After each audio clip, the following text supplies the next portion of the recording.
Analysis paralysis. They are two ever present dangers. Even entrepreneurs conduct market research and talk to customers. Followers of the Just Do It school of entrepreneurship are impatient to get started and don't want to spend time analyzing their strategy.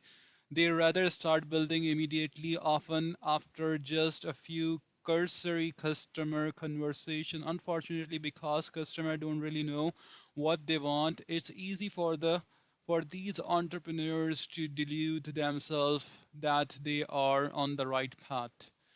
Other entrepreneurs can fall victim to analysis paralysis and lessly refining their plans. In this case, talking to customers, reading research reports, and whiteboard strategizing are all equally unhelpful. The problem with most entrepreneurs' plan is generally not that they don't follow sound strategic principles, but that the fact upon which they are based are wrong.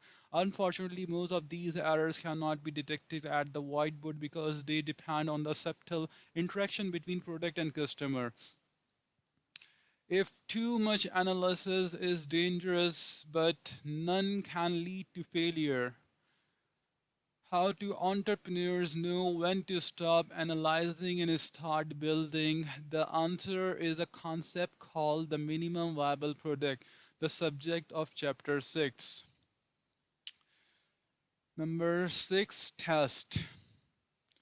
Groupon is one of the fastest growing companies of all time. Its name comes from group coupons, an ingenious idea that has spawned an entire industry of social commerce imitators. However, it doesn't start out successful. When customers took Groupon on its first deal, a whopping 20 people bought 2 for 1 pizza in a restaurant on the first floor of the company Chicago office. Hardly a world changing event. In fact, Groupon wasn't originally meant to be about commerce at all. The founder, Andrew Mason, intended his company to become a collective activism platform called The Point. Its goal was to bring people together to solve problems they couldn't solve on their own, such as fundraising for a cause of boycotting a boycotting a certain retailers. The point early results were disappointing. However, at the end of 2008, the founder decided to try something new. Although they still had grand ambition, they were determined to keep the new product simple. They built a minimum viable product. Does this sound like a billion-dollar company to you? Mason tells the story. We took a WordPress blog and we skinned it to say Groupon, and then every day we would do a new post. It was totally ghetto. We would sell t-shirts on the first versions of Groupon. We say in the write up, this t-shirt will come in the color red size large. If you want a different color or size, email that to us. We didn't have a form to add that stuff. It was just so cobbled together. It was enough to prove the concept and show that it was something that people really like. The actual coupon generation that we were doing was all FileMaker. We would run a script that would email the coupon PDF to people. It's got to the point where we sell 500 sushi coupon in a day and we send 500 PDF to people with Apple Mail at the same time, really until July of the first year. It was just a scrambling to grab the tiger by the tail. It was trying to catch up and reasonable price to gather a product. Handmade PDF, a pizza coupon, and a simple block were enough to launch Groupon into record-breaking success. It is one of the pace to become the fastest company in history to achieve $1 billion in sales. It is revolutionizing the way local business find new customer, offering special deals to consumer in more than 375 cities worldwide. A minimum viable product MVP helps entrepreneurs start the process of learning as quickly as possible. It is not necessarily the smallest product imaginable through. It is simple, the fastest way to get through the build, measure, learn feedback loop with the minimum amount of effort.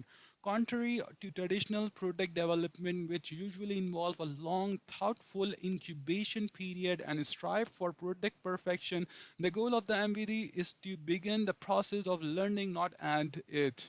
Unlike a prototype or concept test, an MVP is designed not just to answer product design or technical question, its goal to test fundamental business hypotheses.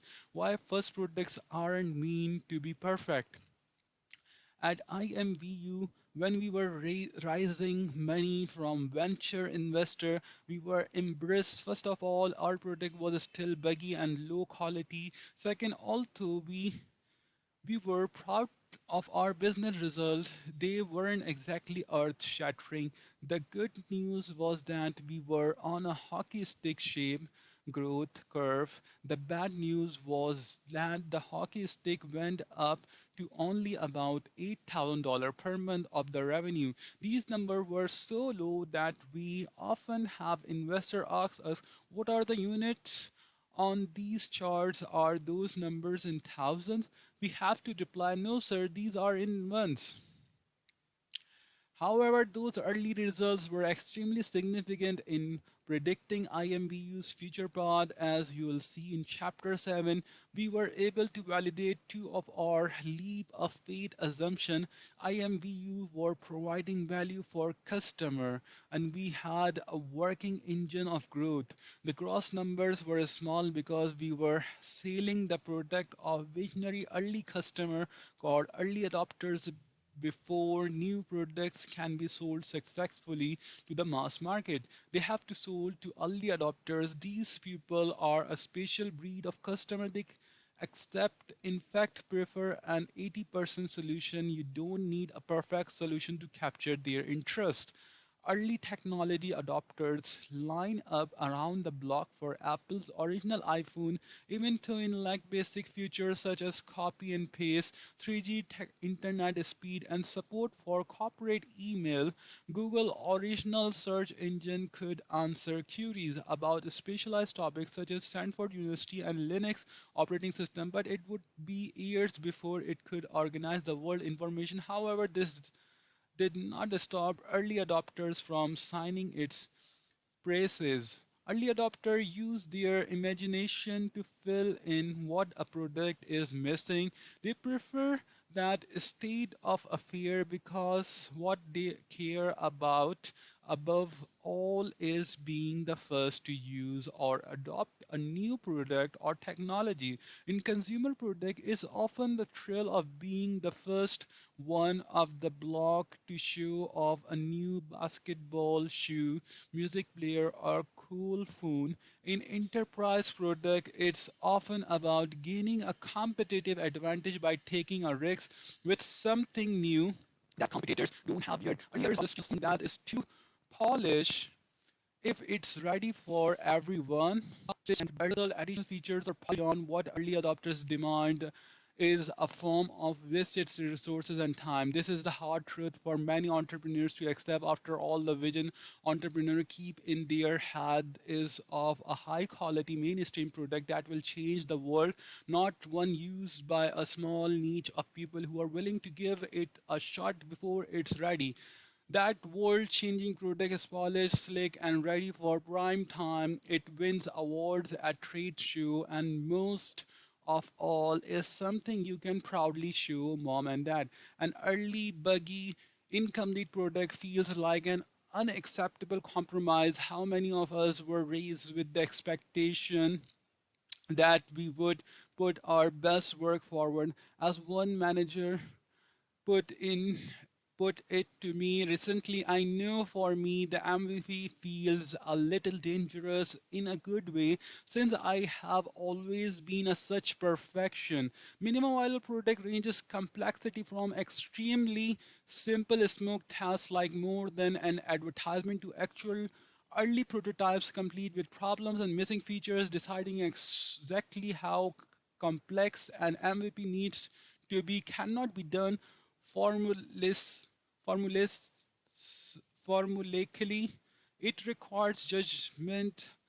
Luckily, this judgment is not difficult to develop. Most entrepreneurs and product development people dramatically overestimate how many features are needed in the MVP when it doubts simplify.